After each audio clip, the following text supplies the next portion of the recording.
Hello and नमस्कार साथियों, आप सभी का आपके अपने यूट्यूब चैनल प्रबल एग्रो स्टडी में बहुत बहुत स्वागत है। साथियों, आज का जो वीडियो है वो बीएससी एग्रीकल्चर सेकंड सेमेस्टर के सभी छात्रों के लिए महत्वपूर्ण होने वाला है। इस वीडियो में जो है हम क्वेश्चंस देखेंगे, 25 से 30 क्वेश्चन देखेंगे। और इस वीडियो में जो है हम कौन सा सब्जेक्ट है, ये आपका सॉइल एंड वाटर कंजर्वेशन है। Soil and water conservation engineering आपका जो है सब्जेक्ट का नाम है, आपका नाम हो जाएगा ये आपका, ठीक है, सब्जेक्ट का। और इसमें जो क्वेश्चन हम देखने वाले हैं काफ़ी महत्वपूर्ण है, तो हर एक क्वेश्चन पे आप स्टार मार्क कर सकते हैं, डबल स्टार मार्क आप कर सकते हैं हर एक क्वेश्चन पर, ठीक है। तो वीडियो को शुरू करते हैं आपका बिना समय बर्बाद किए हुए। तब तक आप वीडियो को लाइक कर दीजिए और चैनल को सब्सक्राइब कर लीजिए, जिससे कि आपको तुरंत नोटिफिकेशन मिलती रहे। और घंटी को भी दबा देना, वो उससे आपको नोटिफिकेशन मिलती रहेगी, वो बेल आइकन बोलते हैं, ठीक है। मृदा अपरदन को रोकने के लिए कौन सी विधि सबसे उपयुक्त होता है, तो कौन सी होती है, तो वो होती है आपकी which method is most suitable for preventing soil erosion. तो the answer for this question is समोच्च जुताई यानी कंटूर प्लॉवरिंग जो है इसका आंसर हो जाएगा, ठीक है, ऑप्शन भी हो जाएगा। तो देखिए ये काफ़ी महत्वपूर्ण प्रश्न आपका है। और यहाँ पे मैंने, देखिए ऐसे ही मैं आपको नोट्स भी प्रोवाइड करवाता रहता हूँ टेलीग्राम चैनल पर, तो आप टेलीग्राम चैनल हमारा जरूर ज्वाइन कर लेंगे। देखिए ये यहाँ पे देखिए मैंने कितना अच्छा यहाँ पे व्याख्या दिया है, तो आप इसको एक बार पढ़िए, स्टॉप करके पढ़िए, आपको समझ में आएगा सब कुछ। ऐसे समोच्च जुताई भूमि की प्राकृतिक आकृति का पालन करती है, जिससे जल बहाव और मृदा अपरदन कम होता है, ठीक है। तो ये सब चीज़ें हैं कि सरल भाषा में नोट्स देना काफ़ी अच्छा काम माना जाता है स्टूडेंट्स के लिए करना। तो वही काम हम करते हैं, सरल भाषा में देते हैं, जिससे कि आपको जल्दी समझ में आए। तो आप देखिए वीडियो को पूरा देखेंगे, काफ़ी महत्वपूर्ण प्रश्न मैंने रखे हैं। कौन सी फसल संरक्षण विधि मृदा में जैविक पदार्थ को बढ़ावा देती है, तो भाई कौन सी फसल विधि है जो कि ऑर्गेनिक मैटर बढ़ाती है मृदा में, तो वो है आपकी कवर क्रॉप, यानी ऑप्शन ए सही हो जाएगा। ये आपका इसका एक्सप्लेनेशन है, व्याख्या दिया गया है, हिंदी इंग्लिश दोनों में आपके क्वेश्चन रखे गए हैं कि किसी को परेशानी बिल्कुल भी ना हो। कुछ टर्म ऐसे होते हैं कि हिंदी मीडियम को भी इंग्लिश में, हिंदी मीडियम के जो छात्र होते हैं उनको भी इंग्लिश में वो चीज़ पता होना चाहिए। कुछ कई बार पूछ लेता है, तो कुछ कुछ टर्म जो शब्द हैं वो आप इंग्लिश में भी जान लीजिए कीजिए। इंग्लिश मीडियम वालों को कोई दिक्कत नहीं होती, वो तो उनका तो वही शब्द रहता है। कई बार ऐसा होता है हिंदी का इंग्लिश में दे देते हैं, जैसे मृदा को सॉइल दे दिया। अगला क्वेश्चन है मृदा अपरदन की गति। तो जो मृदा अपरदन की गति को कम करने के लिए कौन सी संरचनात्मक विधि का उपयोग किया जाता है, तो which structural method is used to reduce the rate of soil erosion. तो भाई कौन सी हो जाएगी, वो नहर निर्माण हो जाएगी, या टेरेसिंग हो जाएगी, निचली जमीन हो जाएगी, जल संचयन, क्या हो जाएगा इसका आंसर। तो इसका जो आंसर हो जाएगा ऑप्शन बी टेरेसिंग हो जाएगा, याद रखना है, ऑप्शन बी हो जाएगा टेरेसिंग। अब इसका जो एक्सप्लेनेशन है वो आपको खुद से पढ़ना है, वीडियो को स्टॉप करके चाहो स्टॉप करके पढ़ लेना, स्क्रीनशॉट चाहो स्क्रीनशॉट, और इसका पीडीएफ मैं आपका टेलीग्राम पर अपलोड कर दूंगा, ठीक है। तो वहाँ आप ज्वाइन जरूर कर लेना। और भी एक्स्ट्रा जो कुछ होता है आपका, जो मेरे पास आता है आपके एग्जाम के लिए जो महत्वपूर्ण रहता है, वो मैं टेलीग्राम पर अपलोड कर देता हूँ, तो जरूर से टेलीग्राम को ज्वाइन कर लेंगे सभी लोग। तो कौन सी सिंचाई विधि जल संरक्षण में सबसे अधिक प्रभावी है, तो ऐसी कौन सी विधि है सिंचाई की, सिंचाई बोले तो इरीगेशन, इरीगेशन की भाई कौन सी विधि है, विच मेथड ऑफ इरीगेशन, इसका ऐसे ही बनेगा इंग्लिश में, which irrigation method is most effective in water conservation. तो कौन सी है जो जल को संरक्षण देती है, तो वो सतही हो जाएगी, या ड्रिप सिंचाई हो जाएगी, या फव्वारा, या बाढ़, ठीक है। तो मैं आपको यहाँ पे बहुत इंपॉर्टेंट फैक्ट बताने वाला हूँ, ये आपके एग्जाम में पूछ सकता है, इसको आप लिख लीजिएगा कहीं पे, हो सके तो लिख लीजिएगा इसको आप, ठीक है। ड्रिप सिंचाई इसका आंसर हो जाएगा। सबसे अच्छी जो है पानी की सबसे ज़्यादा बचत होती है तो इसी विधि में होती है, ड्रिप सिंचाई में, ठीक है। एक क्वेश्चन पूछता है आपसे कि ड्रिप सिंचाई का विकास किस देश में हुआ था, ये काफ़ी पूछता है और पूछ सकता है आपसे। तो इसका जो विकास हुआ था वो इजराइल में हुआ था। कहाँ हुआ था, ये आप याद रखिएगा, इजराइल में हुआ था। यहाँ पे थोड़ा स्क्रीन को करने में थोड़ा प्रॉब्लम हो रहा है लिखने में, आप यहाँ लिख लीजिएगा इजराइल में हुआ था, ठीक है। इसका जो विकास हुआ था इजराइल में हुआ था।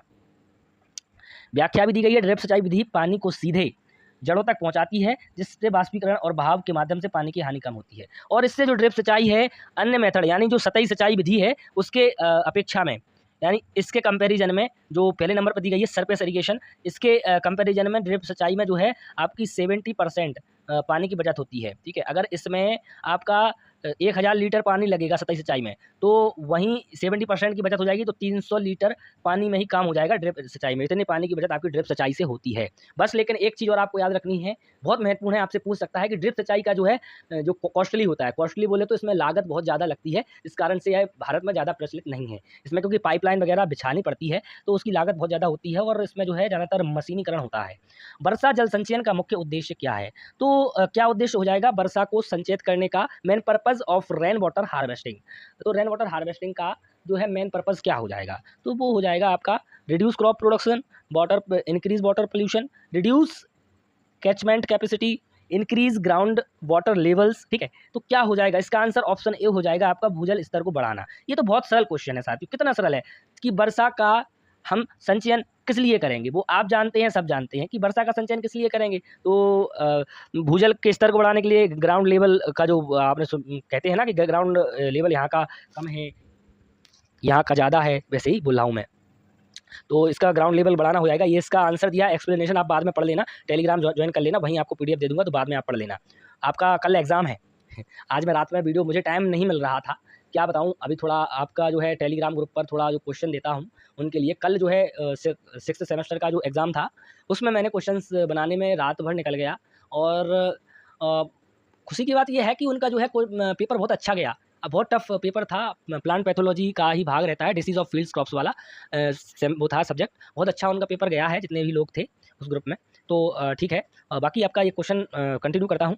मृदा संरक्षण में वनस्पति अवरोधी का मुख्य कार्य क्या होता है? तो सॉइल कंजर्वेशन में वनस्पति अवरोधों का मुख्य कार्य क्या होता है? वनस्पति अवरोध बोले तो वेजिटेटिव बैरियर्स, यहाँ पे दिया है इंग्लिश में, वेजिटेटिव बैरियर्स का सॉइल कंजर्वेशन में क्या होता है कार्य? ठीक है, मृदा की उर्वरता को बढ़ाना होता है, इंक्रीज सॉइल फर्टिलिटी, या फसल की उपज बढ़ाना, इंक्रीज क्रॉप यील्ड, या रिड्यूस सॉइल इरोजन, या मृदा अपरदन को रोकना, या जल अवशोषण को सुधारना। तो क्या हो जाएगा इसका जो सही आंसर हो जाएगा साथियों, वो हो जाएगा आपका ऑप्शन सी, यानी मृदा अपरदन को रोकना। Option C will be the correct answer.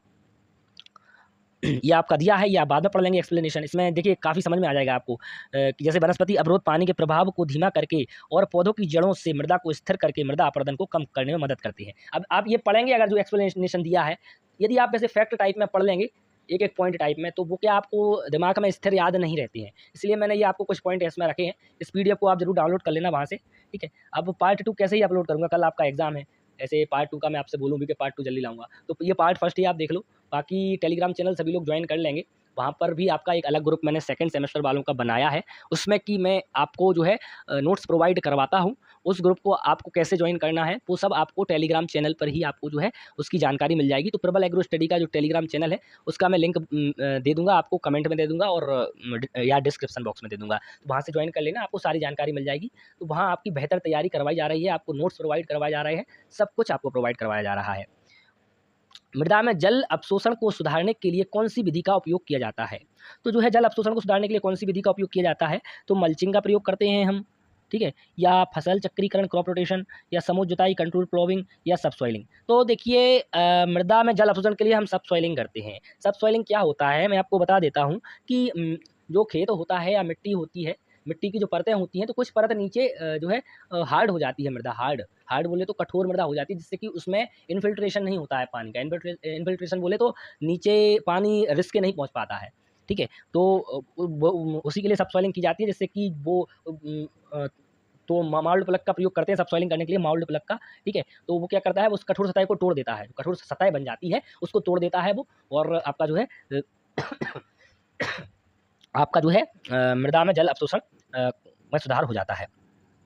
मृदा अपरदन की समस्या को कम करने के लिए कौन सी कृषि विधि का उपयोग किया जाता है?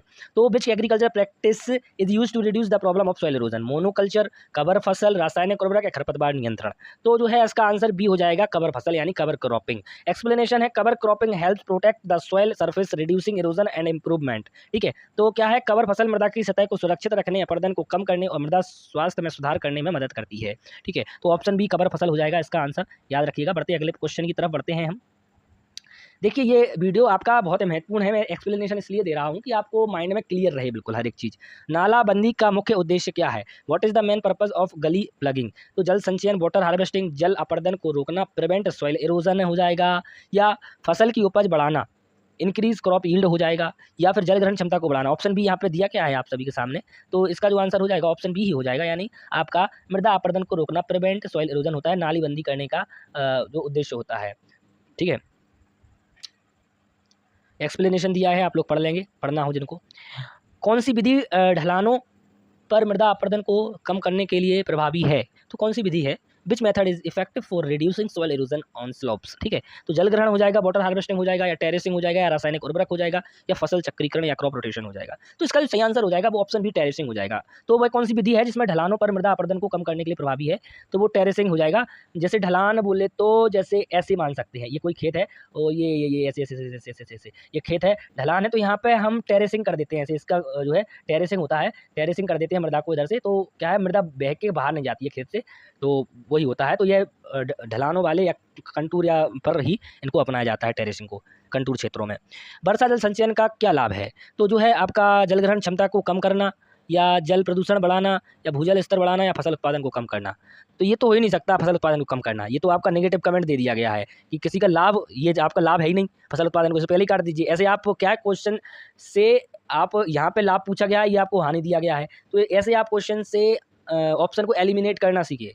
ठीक है, तो आपके 3 ऑप्शन बचे हैं, ऐसे मैं बता रहा हूँ इसलिए, तो इसका आंसर तो भूजल होगा, लेकिन इसको आप एलिमिनेट ऐसे कर सकते हैं कि ये तो ऑप्शन में है ही नहीं, ऐसे कि ये तो नुकसान दिया गया है यहाँ पे, तो हमारा फसल में उत्पादन नहीं होगा तो उससे हमें लाभ थोड़ी ना होगा, उत्पादन कम हो जाएगा। तो भूजल स्तर को बढ़ाना, ठीक है, ग्राउंड, तो इसका आंसर हो जाएगा सी। कौन सी सिंचाई विधि पानी की बचत के लिए सबसे अधिक प्रभावी है? Which irrigation method is most effective for saving water? सतही सिंचाई हो जाएगा option A, option B drip सिंचाई, तीसरा फव्वारी सिंचाई। तो ये क्वेश्चन हो चुका है, इसका आंसर आपका ड्रिप सिंचाई है, ऑप्शन बी, ये मैं करवा चुका हूँ। और ड्रिप सिंचाई विधि का जो विकास किया गया था, डेवलप की गई थी ड्रिप इरिगेशन, वो कौन से देश में की गई थी? तो वो इजराइल में की गई थी। ठीक है, कहाँ पे? आपके इजराइल में की गई थी, ये आपको याद रखना है। अब बढ़ते हैं हम अगले क्वेश्चन की तरफ। तो अगला क्वेश्चन है, मृदा अपरदन के प्रभावों को कम करने के लिए कौन सा उपाय सबसे अच्छा है? तो हम जो है, देखिए आपके इस सब्जेक्ट में सॉइल वाटर कंजर्वेशन, कंजर्वेशन का मतलब होता है, मैं समझा देता हूँ आपको, कि संरक्षण, मृदा एवं जल संरक्षण यांत्रिकी आपका सब्जेक्ट का नाम है, हिंदी में बोल रहा हूँ, इंग्लिश में मैं बता चुका हूँ। तो उनका संरक्षण करना है, जल का और मृदा का। तो टफ भी है सब्जेक्ट और सरल भी है। यदि आपको सही मटेरियल मिल जाए तो बहुत सरल है, और सही मटेरियल आपको पढ़ने के लिए नहीं मिले तो आपके लिए बहुत कठिन हो जाएगा ये सब्जेक्ट। तो देखिए, तो सही गाइडेंस में यदि आप तैयारी करना चाहते हैं, आप अपने सभी जो है जितने भी आपके सब्जेक्ट्स हैं, जितने आपके एग्जाम हो गए हैं, जैसे एग्री इन्फॉर्मेटिक्स का जितने लोगों को मैंने पीडीएफ दिया, स्टडी मटेरियल दिया, उनका बहुत अच्छा एग्जाम रहा। 30+ क्वेश्चन वो सही करके आए हैं, बाकी का तुक्का लगा के आए हैं, जितना भी आ जाए तो उनका 40+ क्वेश्चन बनेगा। तो वही है कि आप टेलीग्राम को ज्वाइन जरूर कर लेंगे, वहाँ पे मैं आपको स्टडी मटेरियल देते रहता हूँ, और आपको वहाँ मैं जानकारी दे दूँगा, टेलीग्राम चैनल पर ही दे दूँगा जानकारी, कैसे आपको सेकंड सेमेस्टर के जो है, जो ग्रुप अभी चलाया जा रहा है, उसमें आपको जुड़ना है। ठीक है, तो वो बहुत महत्वपूर्ण ग्रुप आपके लिए होने वाला है। तो मृदा अपरदन के प्रभावों को कम करने के लिए कौन सा उपाय सबसे अच्छा है? तो समुचित खेती, ऑप्शन सी सही आंसर हो जाएगा, कंटूर फार्मिंग। अब बढ़ते हैं अगले क्वेश्चन की तरफ। तो हमारा जो अगला क्वेश्चन हो जाएगा वो है, मृदा अपरदन को रोकने में सबसे प्रभावी वनस्पति आवरण कौन सा है? तो which vegetative crop is most effective in preventing soil erosion? ठीक है, तो जो हो जाएगा, इसका सही आंसर हो जाएगा वो ए हो जाएगा, घास पट्टी। क्या हो जाएगा? ए इज द घास पट्टी is the correct answer for this question, A. ठीक है, अब बढ़ते हैं हम अगले क्वेश्चन की तरफ बढ़ते हैं। अगला प्रश्न है, मृदा अपरदन के लिए कौन सा कारक सबसे अधिक जिम्मेदार है? तो वायु अपरदन, विंड इरोजन, जल अपरदन, वाटर इरोजन, बर्फ अपरदन, आइस इरोजन, जैविक अपरदन, बायोलॉजिकल इरोजन। तो कौन सा हो जाएगा? तो option B is the correct answer, जल अपरदन। तो इस क्वेश्चन को समझना बहुत जरूरी है आपको कि मृदा अपरदन के लिए कौन सा कारक सबसे अधिक जिम्मेदार है। तो देखिए, जिम्मेदार तो सभी हैं इसमें, जैविक अपरदन भी है, बर्फ भी अपरदन भी है, जल अपरदन भी है, वायु अपरदन भी है। आपसे पूछा ये गया है कि सबसे अधिक जिम्मेदार कौन सा है। ये तो सबको पता है कि वायु अपरदन भी होता है, जल अपरदन भी होता है, जैविक अपरदन भी होता है, और बर्फ के द्वारा भी थोड़ा बहुत अपरदन होता है। तो सबसे अधिक जिम्मेदार है वो आपका जल है, वाटर, क्योंकि बारिश होती है जब, तो सबसे ज़्यादा इरोजन तभी होता है जब बारिश होती है। तो गली, आपने नाम सुना होगा, जो आपका है सरफेस वाला, बोलते हैं कि आपका पूरा सीट इरोजन है। ठीक है, तो पूरा उसमें क्या, पूरा परत चली जाती है, तो वो सब चीज़ें हैं। तो इस चीज़ें आपको पढ़ना बहुत ज़रूरी है। कौन सी विधि मृदा नमी को बनाए रखने में सहायक है? Which method is helpful in retaining soil moisture? तो भारी जुताई, मल्चिंग, ड्रिप इरिगेशन, कंटूर प्लॉविंग। तो देखिए, मल्चिंग जो है, इसका सही आंसर हो जाएगा option B, option B will be the correct answer, mulching. मृदा नमी को बनाए रखने में सहायक मल्चिंग कैसे होती है, ये भी समझ लीजिए। आपसे जो है प्रश्न क्या है, आजकल जो प्रश्न आपके बन रहे हैं बीएससी एग्रीकल्चर में, वो काफ़ी घुमा के आपसे पूछता है। तो मैं आपको इसलिए थोड़ा पूरा बताना चाहूँगा कि मल्चिंग क्या होता है, समझ लीजिए। तो मल्चिंग क्या होता है कि जैसे मान के चलिए, ये आपका खेत है, ये मैंने बना दिया, ये आपका खेत है। तो अब इसको आपने या तो कुछ घास से ढक दिया है खेत को, इस पर घास बिछा दी है, ठीक है, या इस पर एक पॉलीथिन की शीट चढ़ा दी, ऐसी बिछा दी। तो उससे क्या होगा कि जो सनलाइट होती है, सूर्य का प्रकाश, वो डायरेक्ट यहाँ से, ये आपका सूर्य है, तो ये डायरेक्ट आपका जो है इस पर नहीं पड़ेगा। इसकी जो रोशनी है डायरेक्ट इस पर नहीं पड़ेगी, सूर्य की डायरेक्ट भूमि पर नहीं पड़ेगी, और जो है आपका जल का संरक्षण रहेगा, आपका जो है बाष्पोत्सर्जन नहीं होगा। ठीक है, तो ऐसे ही इसको ही मल्चिंग बोलते हैं, मल्चिंग याद रखिएगा। मल्चिंग देखो, ये लिखा है, बाष्पीकरण को कम करता है, मृदा सतह को सुरक्षित रखकर, वही मैंने आपको बताया है। ठीक है, अभी बताया सरल भाषा में, और सरल भाषा में आपको बताया है। मृदा अपरदन को कम करने के लिए कौन सी संरचनात्मक विधि उपयोगी है? तो नहर निर्माण है, या गेवियन संरचना है, या बाढ़ सिंचाई है, या रासायनिक उर्वरक है। तो मृदा अपरदन को कम करने के लिए कौन सी संरचनात्मक विधि उपयोगी है? तो इसका जो सही आंसर हो जाएगा वो ऑप्शन बी, यानी गेवियन संरचना हो जाएगा, गेवियन संरचना, ऑप्शन बी। अब बढ़ते हैं हम अगले क्वेश्चन की तरफ। तो अगला क्वेश्चन जो हमारा है वो है कौन सी तकनीक मृदा की जल अवशोषण क्षमता को बढ़ाती है। तो कौन सी विधि है जो मृदा की जल अवशोषण क्षमता को बढ़ाती है, वो है आपकी गहरी जुताई है या सतही सिंचाई है या रासायनिक उर्वरक है या कवर फसलें हैं। तो इसका सही आंसर जो हो जाएगा वो हो जाएगा आपका ऑप्शन ए गहरी जुताई। तो क्वेश्चन क्या था एक बार हिंदी में देख लेते हैं हम। कौन सी तकनीक मृदा जल अवशोषण क्षमता को बढ़ाती है। तो जो है जल अवशोषण क्या होता है कि मृदा जो है ग्रहण कर लेती है या अवशोषण कर लेती है इसका पानी का अवशोषण, जल का अवशोषण कर लेती है अपने अंदर, उसी को बोलते हैं। तो गहरी जुताई करने से यह बढ़ जाती है अवशोषण क्षमता। अब बढ़ते हैं अगले क्वेश्चन की तरफ बढ़ते हैं। जल संग्रहण प्रबंधन का मुख्य उद्देश्य क्या है। What is the main purpose of watershed management. ये क्वेश्चन आपका बहुत इंपॉर्टेंट है, वाटरशेड मैनेजमेंट से आपका क्वेश्चन जरूर आएगा, ठीक है। तो वाटरशेड मैनेजमेंट को आपको एक बार अच्छे से देख लेना है और जितने भी आपके सॉइल इरोजन है वो भी आपको देख लेना है, कितने प्रकार के होते हैं, किसमें क्या हानि होती है, क्या क्या, ये सब चीज़ें आपको देख लेना है। तो जल ग्रहण प्रबंधन का मुख्य उद्देश्य क्या है। फसल उत्पादन बढ़ाना है, जल संसाधन प्रबंधन है, रासायनिक उर्वरक उपयोग है या भूमि की उर्वरता घटाना है। तो इसका जो सही आंसर हो जाएगा जल ग्रहण प्रबंधन का मुख्य उद्देश्य जो हो जाएगा वो हो जाएगा आपका ऑप्शन बी जल संसाधन प्रबंधन। जल संसाधन प्रबंधन जो है वो मुख्य उद्देश्य है जल ग्रहण प्रबंधन का, वाटर रिसोर्स मैनेजमेंट है जल ग्रहण प्रबंधन का। कौन सी विधि सतही जल संचयन में सहायक है। Which method assist to surface water harvesting. Drip सिंचाई, पक्के तालाब, गहरी जुताई या फसल चक्रीकरण। तो पक्के तालाब इसका सही आंसर हो जाएगा, क्योंकि पानी का संरक्षण हम किस में करते हैं, मतलब पानी को स्टोर करके हम कहाँ पर रखते हैं। तो वाटर हार्वेस्टिंग का मतलब होता है पानी को जो है सुरक्षित करके रखना किसी चीज़ में। तो इसका सही आंसर हो जाएगा आपका तालाब हो जाएगा, पक्के तालाब, ऑप्शन बी। आपने देखे होंगे शहरों में कई तालाब रहते हैं, आप मतलब तालाब बने हुए रहते हैं शहरों में, उनमें पानी को स्टोर करके रखा जाता है, उसमें मछली पालन का भी कार्य किया जाता है। तो ऐसे भी क्वेश्चन आपसे पूछे तो बता देना कि जो है तालाब भरे जाते हैं, ऐसे कुछ मतलब जो आपके कंसेप्चुअल क्वेश्चन कुछ बन जाते हैं ऐसे। वर्षा जल संचयन का मुख्य लाभ क्या है। तो what is the main benefit of rain water harvesting. तो जल की बर्बादी बढ़ाना या भूजल स्तर को बढ़ाना या मृदा अपरदन को बढ़ाना या जल प्रदूषण बढ़ाना। तो इसका आंसर जो ऑप्शन बी हो जाएगा भूजल स्तर को बढ़ाना। अब बढ़ते हैं हम अगले क्वेश्चन की तरफ है। तो मृदा संरक्षण में नालीबंदी का उद्देश्य क्या है। तो what is the purpose of गली। देखिए आप ये क्वेश्चन नंबर पर मत जाइए, ये आपके लगभग 25 से ज़्यादा क्वेश्चन हो चुके हैं अभी। वो क्या है कि जब मैं क्वेश्चन टाइप कर रहा था तो वो गड़बड़ हो गया था, तो ऊपर नीचे हो गए हैं क्वेश्चन, ठीक है। तो मृदा संरक्षण में नालाबंदी उद्देश्य क्या है। तो इसका सही आंसर आपका मृदा अपरदन को रोकना, ठीक है। ये क्वेश्चन हो चुका है शायद पहले, ये क्वेश्चन रिपीटेड है। कौन सी विधि मृदा स्वास्थ्य को संरक्षित करने के लिए उपयुक्त है। तो कौन सी विधि है, तो ये आपकी मल्चिंग है। ये भी क्वेश्चन मैं करवा चुका हूँ अभी आपको। तो अब क्वेश्चन पूछा गया है मृदा की उर्वरता को बनाए रखने के लिए कौन सी तकनीक उपयोगी है।